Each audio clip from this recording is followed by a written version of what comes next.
नमस्कार, उत्तराखंड समाचार में आपका स्वागत है। मैं नूतन वरुण। सबसे पहले मुख्य समाचार। उत्तराखंड में 5वीं विधानसभा के गठन के लिए थमा चुनावी प्रचार। 14 फरवरी को 81,72,173 मतदाता तय करेंगे 632 प्रत्याशियों के भाग्य का फैसला।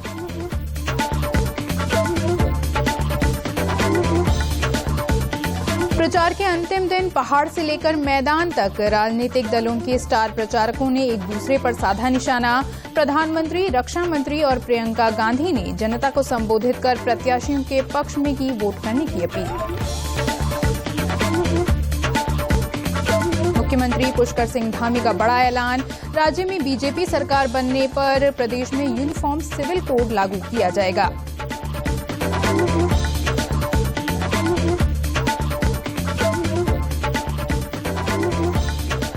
और प्रदेश के दूरस्थ क्षेत्रों के लिए पोलिंग पार्टियों की आज से रवानगी शुरू। प्रशासन की निगरानी में अल्मोड़ा में 238 तो पौड़ी जिले में 275 पोलिंग पार्टियां रवाना।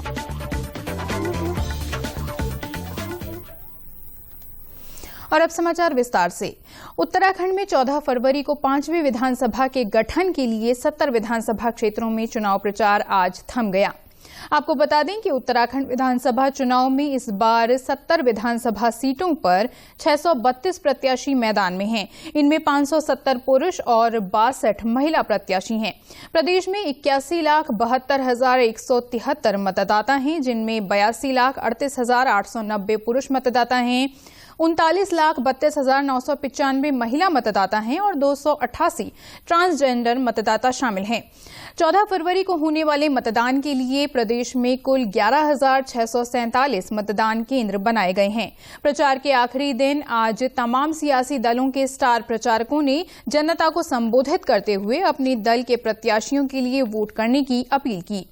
भाजपा, कांग्रेस के साथ ही वाम दल, आम आदमी पार्टी, बसपा, क्षेत्रीय दल यूकेडी सहित अन्य सभी राजनीतिक दलों ने प्रदेश में मतदाताओं से अपने पक्ष में वोट देने की अपील की। प्रचार के अंतिम दिन आज भाजपा, कांग्रेस समेत तमाम दलों के प्रत्याशियों ने जनसभा कर जनता से वोटों की अपील की है। कुमाऊं के रुद्रपुर में प्रधानमंत्री नरेंद्र मोदी ने चुनाव प्रचार के आखिरी दौर में रुद्रपुर विधानसभा क्षेत्र से नैनीताल, उधम सिंह नगर संसदीय सीट की 14 विधानसभा सीटों के साथ प्रदेश की संपूर्ण जनता को संबोधित किया। इस दौरान उन्होंने मुख्यमंत्री पुष्कर सिंह धामी की जमकर प्रशंसा की। धामी जी के काम ने ऐसे लोगों का मुंह बंद कर दिया है जो कहते थे कि दूर सुदूर पहाड़ों में इतनी ऊंचाइयों पर वैक्सीन तो पहुंच ही नहीं सकती है। आपको मालूम है ना ऐसी बातें कौन करते थे, जानते हो ना आप लोग? ये निराशा से भरी हुई बातें किसकी होती थी? आप इन लोगों को भली भांति पहचानते हो ना। ये वही लोग हैं जिन्होंने वैक्सीनेशन अभियान के दौरान भारत की वैक्सीन को लगातार बदनाम किया, लगातार बदनाम। ये वही लोग हैं जो वैक्सीन को लेकर चारों तरफ दिन रात अफवाहें फैलाने में लगे थे। वहीं केंद्रीय गृह मंत्री अमित शाह ने धनौल्टी, सहसपुर, रायपुर और हरिद्वार विधानसभा क्षेत्रों में पार्टी प्रत्याशियों के पक्ष में जनसभा कर वोट करने की अपील की। इस दौरान उन्होंने विपक्षी दल कांग्रेस पर निशाना साधा। चाहे देश भर का, दुनिया भर का श्रद्धा केंद्र हो, चाहे देश की किसी भी सीमा पर देश की सुरक्षा करने वाला मेरा जवान भेजना हो, देवभूमि कभी पीछे हटकर नहीं देखी है। मुझे याद है जब अलग राज्य का संघर्ष चल रहा था तब कांग्रेस पार्टी का स्टैंड क्या था? वो देवभूमि का निर्माण के पक्ष में नहीं थे, उत्तराखंड के निर्माण के पक्ष में। चाहे मसूरी का गोलीबारी हो, चाहे रामपुर तिराहा पर हुआ गोलीबारी हो, उत्तराखंड के नौजवानों का खून बहाने वाली यही कांग्रेस पार्टी थी और कोई नहीं था। और उस वक्त एक अकेली भारतीय जनता पार्टी ऐसी थी जो कहती थी कि उत्तराखंड की रचना करनी चाहिए। और मित्रों, जब अटल जी प्रधानमंत्री बने, उन्होंने देवभूमि की रचना की। अटल जी ने उत्तराखंड को बनाने का काम किया और मोदी जी ने उत्तराखंड को संवारने का काम किया। केंद्रीय रक्षा मंत्री राजनाथ सिंह ने विधानसभा क्षेत्र कपकोट, सल्ट और रामनगर में चुनावी सभाओं को संबोधित कर पार्टी प्रत्याशियों के हक में वोट करने की अपील की। इस दौरान श्री सिंह ने मुख्यमंत्री के चेहरे को लेकर कांग्रेस पार्टी पर सवाल खड़े किए। प्रमुख रूप से दो राजनीतिक पार्टियां इस समय चुनाव के मैदान में उत्तराखंड में, कांग्रेस पार्टी और भारतीय जनता पार्टी। लेकिन कांग्रेस पार्टी, उनका मुख्यमंत्री कौन बनेगा, उनकी सरकार बनेगी, यह घोषणा करने का वह साहस नहीं। उत्तराखंड की जनता को अंधेरे में रखकर वह चुनाव लड़े। लेकिन भारतीय जनता पार्टी का जहां तक सवाल है, डंके की चोट पर हमने कहा है कि यदि हमारी सरकार बनेगी, जनता का आशीर्वाद प्राप्त होगा, तो हमारा सरल, सज्जन, तेज तर्रार मुख्यमंत्री पुष्कर सिंह धामी ही हमारा मुख्यमंत्री होगा। उत्तर प्रदेश के मुख्यमंत्री योगी आदित्यनाथ ने भी आज टिहरी और कोटद्वार विधानसभा क्षेत्र में चुनाव प्रचार किया। टिहरी में भाजपा के प्रत्याशी किशोर उपाध्याय के समर्थन में जनसभा को संबोधित करते हुए योगी आदित्यनाथ ने कहा कि जिस तरह उत्तर प्रदेश अपराध मुक्त हुआ है, वैसे ही उत्तराखंड में भाजपा सरकार आने से राज्य की सुरक्षा व्यवस्था मजबूत होगी। आप सब इस बारे में जान रहे हैं कि मैं आप सबसे अपील करने इसलिए आया हूं क्योंकि उत्तराखंड एक तो मेरी जन्मभूमि है, दूसरा ये सीमांत प्रदेश भी है। राष्ट्रीय सुरक्षा की दृष्टि से इस प्रदेश का अपना महत्व है और उत्तर प्रदेश से लगा हुआ प्रदेश होने के नाते हम सब की चिंता का विषय भी होता है, क्योंकि उत्तर प्रदेश में अपराधी और माफियाओं के खिलाफ जब हम कार्रवाई करेंगे और भारतीय जनता पार्टी की सरकार उत्तराखंड में नहीं होगी, तो इस जितने माफिया और अपराधी हैं सब उत्तराखंड में शरण लेकर के यहां तबाही मचाएंगे। प्रचार के अंतिम दिन कांग्रेस पार्टी के कद्दावर नेताओं ने भी कमान संभालते हुए जनता को संबोधित किया। कांग्रेस की राष्ट्रीय महासचिव प्रियंका गांधी ने आज खटीमा, हल्द्वानी और श्रीनगर में पार्टी प्रत्याशियों के पक्ष में जमकर वोट करने की अपील की।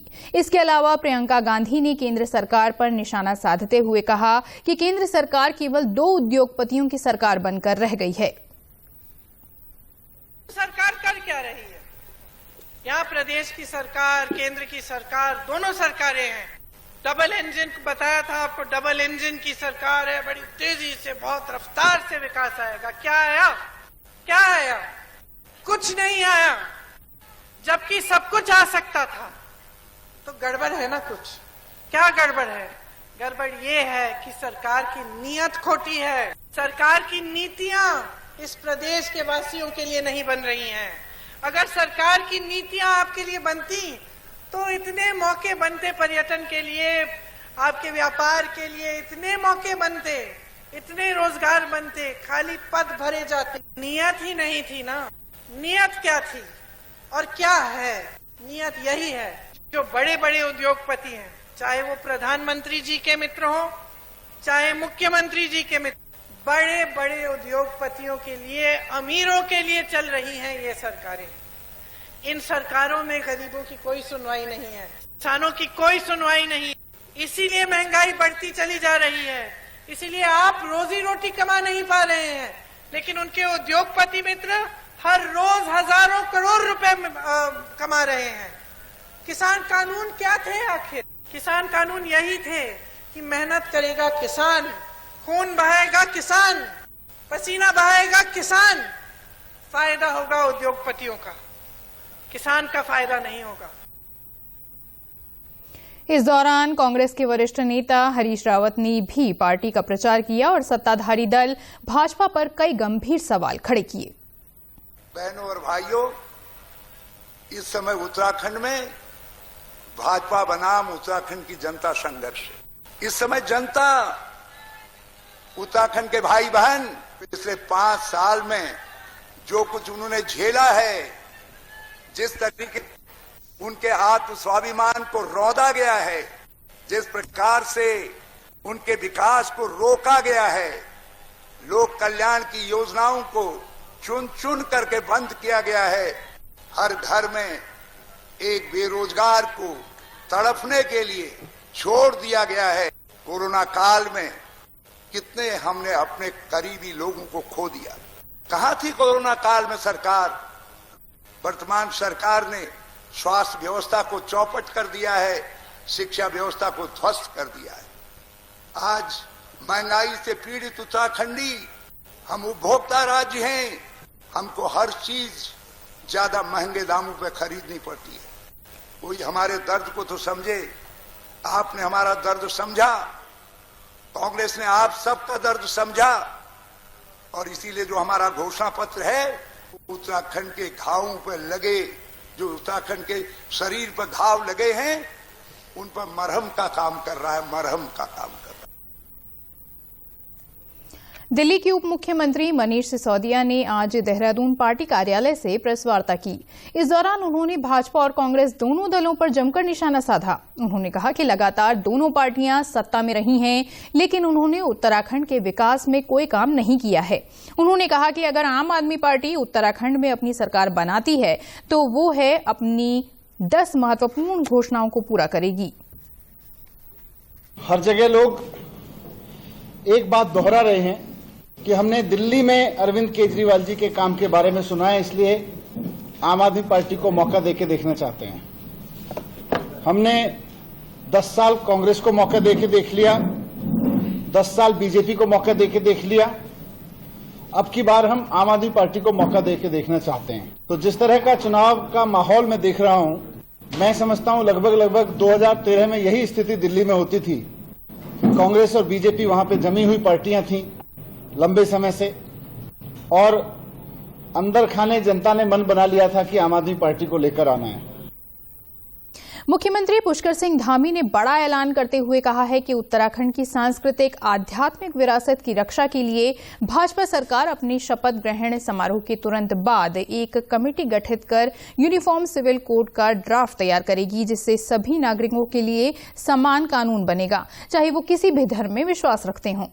मुख्यमंत्री पुष्कर सिंह धामी ने कहा कि आगामी नई भाजपा सरकार अपनी शपथ ग्रहण के तुरंत बाद न्यायविदों, सेवानिवृत्त जनों, समाज के प्रबुद्ध जनों और अन्य लोगों की एक कमेटी गठित करेगी, जो उत्तराखंड राज्य के लिए यूनिफॉर्म सिविल कोड का ड्राफ्ट तैयार करेगी।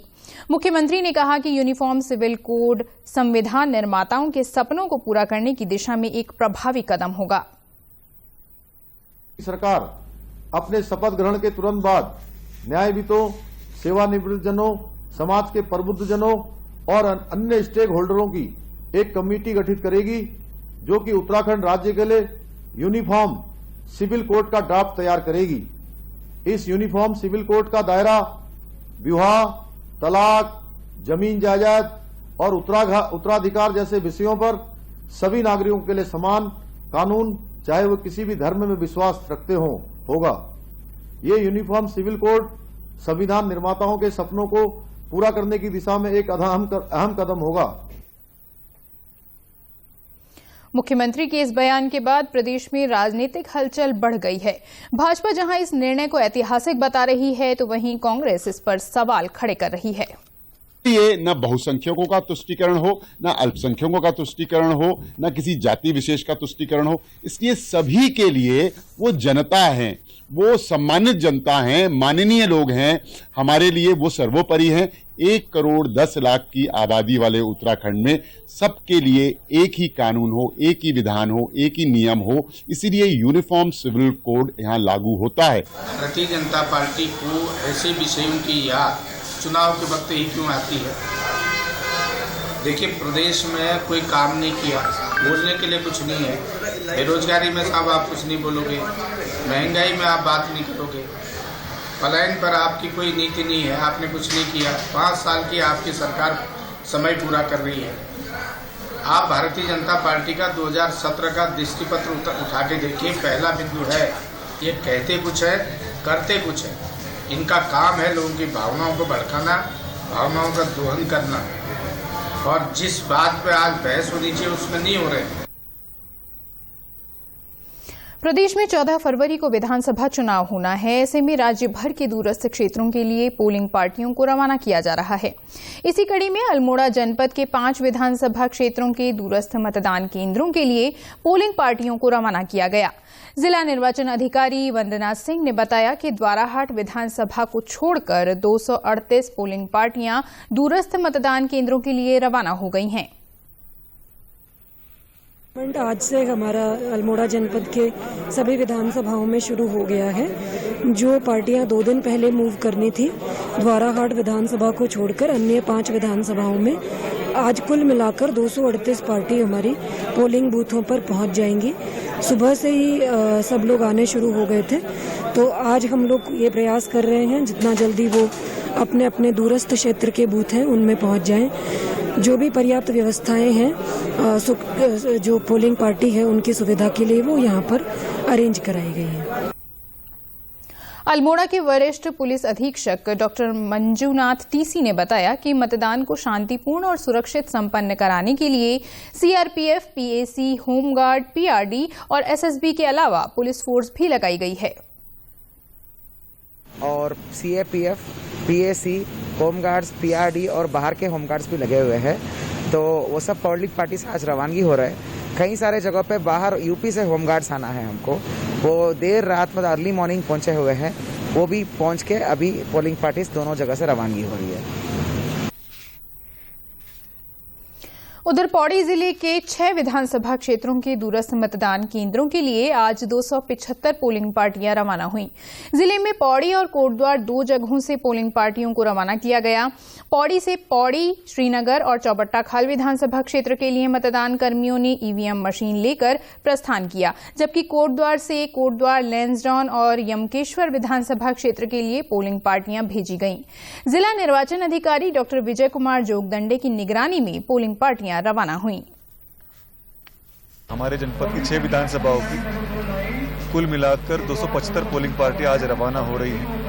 आज के इस प्रस्थान दिवस पर जहां पर हम आज उपस्थित हैं, कंडोलिया फील्ड में पौड़ी विधानसभा, श्रीनगर विधानसभा और चौबट्टा खाल विधानसभा की पोलिंग पार्टियां रवाना हो रही है। और हमारा कोटद्वार डिग्री कॉलेज से कोटद्वार विधानसभा, लैंसडाउन विधानसभा और यमकेश्वर विधानसभा उनकी पोलिंग पार्टियां रवाना हो रही है। वहाँ के सभी रिटर्निंग ऑफिसर्स द्वारा वहाँ पर व्यवस्था किया गया है। यहाँ पर भी सभी कार्मिकों की ट्रेनिंग का व्यवस्था किया गया है। साथ में उनके जो ड्यूटी ऑर्डर्स हैं वो रिसीव किया जा रहा है। हमारे सारी व्यवस्था के दौरान उनको खान पान व्यवस्था, पेयजल व्यवस्था यहाँ पे उपलब्ध कराई जा रही है। सभी को निर्देश दिया जा रहा है कि मतदान के दिवस से पहले जो पोलिंग पार्टियाँ रवाना होती है, पोलिंग का जो मतदान केंद्र होता है, मतदान स्थल होता है, वहीं पर जाकर निवास करेंगे। कोटद्वार के राजकीय महाविद्यालय में पोलिंग पार्टियों को रवाना करने का स्थल बनाया गया। उप जिलाधिकारी स्मृता परमार ने कहा कि लैंसडाउन क्षेत्र में कुल 135 पोलिंग बूथ हैं, जिनमें से 28 बूथ तक पहुंचने के लिए 5 किलोमीटर पैदल चलना पड़ता है। उन्होंने जानकारी दी कि इन क्षेत्रों में अतिरिक्त रिजर्व मशीन भी पोलिंग पार्टियों को दी गई हैं, ताकि मतदान में बाधा न आए। हमारे 40 लैंसडाउन विधानसभा क्षेत्र में टोटल 135 बूथ हैं, जिसमें एक ऑक्सिलरी बूथ भी है। तो इन 135 बूथों में से 102 पोलिंग पार्टियों का मूवमेंट आज है। तो ये जो पोलिंग बूथ हैं हमारे रिखणीकाल तहसील और तहसील धूमाकोट इन क्षेत्रों में है, क्योंकि और धूमाकोट क्योंकि काफी दूरस्थ में भी है। तो इन सभी जो जितने भी हमारे दूरस्थ पोलिंग बूथ हैं वहां पे आज पार्टी मूवमेंट किया जा रहा है। वहीं यमकेश्वर के एसडीएम और रिटर्निंग ऑफिसर प्रमोद कुमार ने बताया कि यमकेश्वर में 175 पोलिंग बूथ हैं, जिनमें 83 दूरस्थ क्षेत्रों के बूथों के लिए आज कोटद्वार से पोलिंग पार्टियों को रवाना किया गया है। ये हमारे कुल 175 पोलिंग बूथ हैं, जिसमें हम लोगों ने 83 पोलिंग बूथ जो दूरस्थ थे, जहां लगभग 5 किलोमीटर से ऊपर चलना पड़ रहा था कई बूथों को, ऐसी टीमों को हम लोगों ने 2 दिन पहले से रवाना किया है, ताकि पोलिंग पार्टियों को वहां पहुंचने के पश्चात उनको दिक्कतें ना हो। वो शाम तक देर रात जब भी पहुंचेंगे तो कल का दिन उनको अपना काम को व्यस्त करने में कई चीज़ों में दिक्कतें नहीं होंगी। कई दूरस्थ बहुत पैदल भी हैं, 10 किलोमीटर तक की दूरियां उनको चलनी पड़ रही हैं। तो ऐसी दशा में हमने उनको जो है 1 दिन पहले ही उनको रवाना किया है। लैंसडाउन विधानसभा क्षेत्र के दूरस्थ पोलिंग सेंटर पांड के पीठासीन अधिकारी भास्कर सिंह ने बताया कि उनका पोलिंग सेंटर दूरस्थ क्षेत्र में है। ऐसे में शांतिपूर्ण और निष्पक्ष चुनाव कराना उनकी प्राथमिकता है। हमारे साथ तीन लोग हैं, प्रथम मतदान अधिकारी, द्वितीय मतदान अधिकारी, तृतीय मतदान अधिकारी, और बड़ा इंटीरियर क्षेत्र है और हमें वहां पर जाने में शायद लग रहा है कि काफ़ी परेशानी होगी। फिर भी प्रशासन अपनी तरफ से पूरी जिम्मेदारी ले रहा है। काफ़ी दूर है सर, यहाँ से कम लगभग 100 किलोमीटर के आसपास है और इंटीरियर क्षेत्र है काफ़ी। सर मुख्य उद्देश्य ये होगा कि हम लोगों को जो आयोग के निर्देश हैं, आप निष्पक्ष वहाँ पर मतदान कराएंगे सर। इसी के साथ प्रादेशिक समाचारों का ये अंक समाप्त हुआ। नमस्कार।